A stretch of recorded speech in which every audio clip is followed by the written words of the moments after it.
Olá, estudante! Seja bem-vindo a mais essa videoaula. Eu sou a professora Daisy e hoje eu vou falar com vocês sobre as medidas descritivas. Mais especificamente, eu vou falar com vocês sobre as medidas de assimetria, curtose e as medidas de dispersão. Todas elas calculadas a partir de um conjunto de dados que não está organizado em uma tabela de distribuição de frequências. Esse nosso conjunto de dados é sobre o peso de 33 peças produzidas por uma máquina, certo? Peso em gramas. Bom, nós temos aqui 6 medidas, onde essas 4, que são desvio médio, variância, desvio padrão e coeficiente de variação, são medidas de dispersão. Essas medidas, elas indicam o quanto os dados estão próximos da média ou afastados da média, a média do conjunto de dados. Ok? Então, todas elas são classificadas como medidas de dispersão, descrevendo a dispersão do conjunto de dados. Nós temos o coeficiente de assimetria, que indica se o nosso conjunto de dados tem alguma cauda mais alongada para o lado direito ou para o lado esquerdo.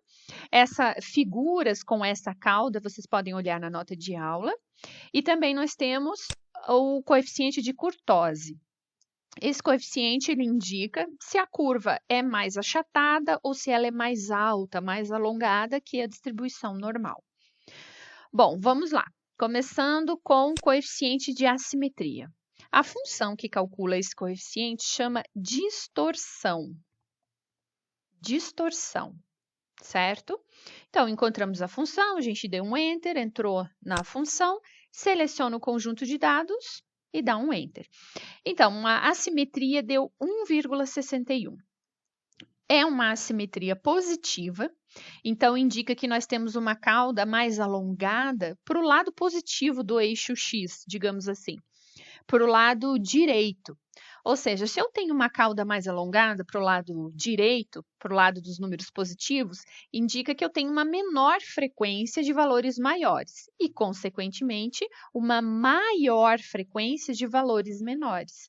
Ou seja, para essas peças, a grande concentração são em valores um pouco menores e existem alguns valores maiores que causam uma cauda mais alongada.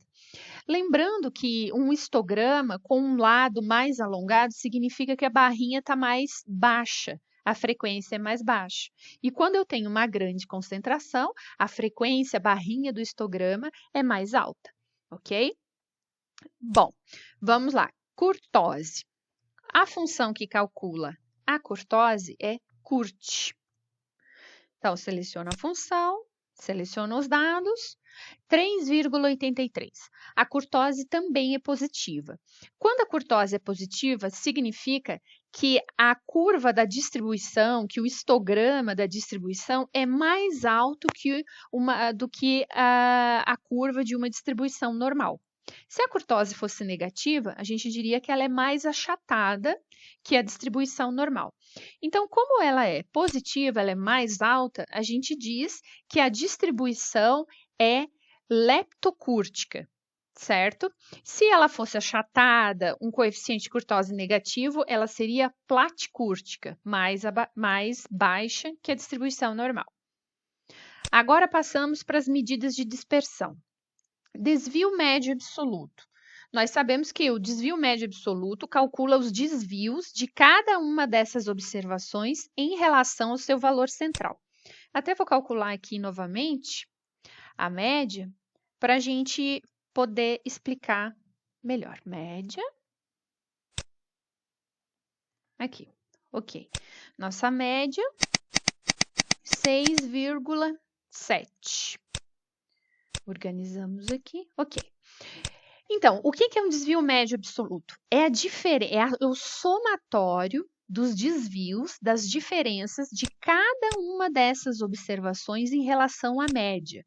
Essa diferença em módulo, diferença absoluta. Então, nós somamos todos esses desvios e dividimos pelo número total de observações. Ou seja, a gente tem o desvio médio. O desvio médio absoluto de cada observação em relação ao valor central, que é 6,7. Então, a função é 10 desvio ponto médio. Aí, selecionamos o conjunto de dados e o nosso desvio médio é 3,31. Então, qual é a interpretação?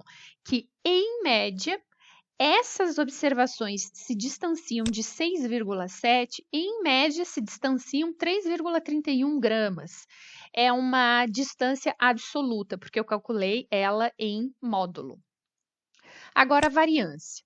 A variância é quando esses desvios de cada observação em relação à média é elevado ao quadrado. Então, o comando var. A variância, ela pode ser calculada para a população e para a amostra. Então, a gente tem o comando var, somente var, ele calcula a variância com base em uma amostra. Mas se eu usar o var.p, calcula a variância com base em toda a população. Qual é a diferença? Quando eu calculo a variância para uma população, eu divido por N. Pelo número total, eu dividiria por 33. Quando eu uso a variância calculada na amostra, ao invés de eu dividir por 33, eu dividiria por 32, N menos 1. Então, e com certeza, o que a gente mais usa é calcular a variância baseada numa amostra, porque raramente a gente tem acesso a toda a população. Então, eu vou mostrar para vocês só var, somente var, que eu já sei que calcula a variância baseado na amostra, né? Vai dividir por N menos 1, que no caso seria 33 menos 1, 32, certo? A variância 20,74. Qual é a interpretação dessa medida? Significa que, em média, essas observações se distanciam do 6,7, em média, 20,74 gramas ao quadrado. A variância são os desvios elevados ao quadrado, ou seja, a unidade da variância também fica ao quadrado. Então, fica difícil você interpretar que a média é 6,7 e os dados se afastam dessa média 20,74 gramas ao quadrado.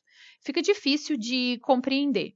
Então, surge o desvio padrão, que é a raiz quadrada da variância.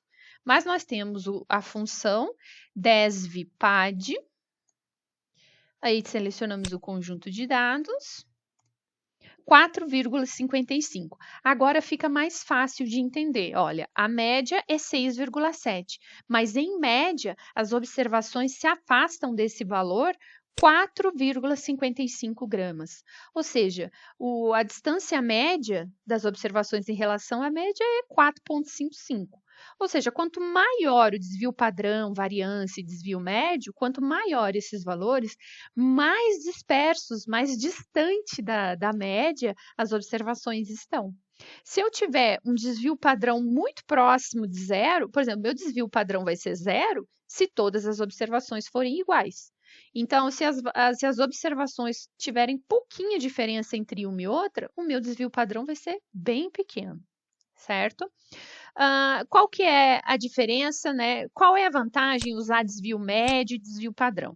As duas medidas são medidas interessantes, mas a mais usada é o desvio padrão, principalmente pela facilidade dos cálculos nos modelos, porque o desvio médio ele usa um módulo, o que dificulta um pouco os cálculos. Então, os mais usados são variância e desvio padrão, ok? Qual que é melhor? Não tem melhor, são duas medidas que calculam a mesma coisa de formas diferentes.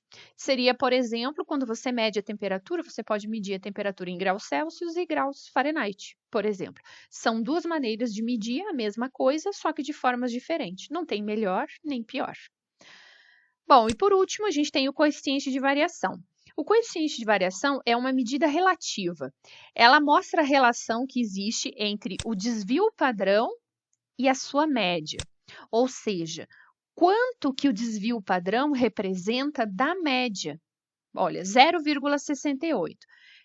Eu posso multiplicar, eu posso apresentar ele assim em decimal, ou eu posso multiplicar por 100 para ficar em porcentagem, 68,02%. Então, significa que a dispersão dos meus dados é 68,02% da média, certo? Qual que é a vantagem de usar o coeficiente de variação? O coeficiente de variação não tem unidade, porque é desvio padrão, que está em gramas, dividido pela média, que está em gramas, então corta a unidade e ele fica decimal, sem unidade. Então, eu consigo comparar a dispersão de conjuntos de dados com unidades diferentes. Por exemplo, eu consigo comparar o peso em gramas com um outro conjunto de dados que, por exemplo, fosse o comprimento em centímetros, eu conseguiria calcular qual dos dois conjuntos de dados, conseguiria verificar, né, qual dos dois conjuntos é mais disperso em relação ao coeficiente de variação, que seria uma medida de dispersão relativa. Então, o que nós observamos aqui?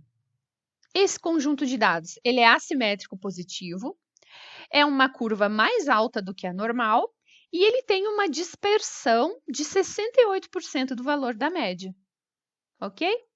Bom, é isso. Espero que vocês tenham aprendido e até uma próxima. Tchau, tchau!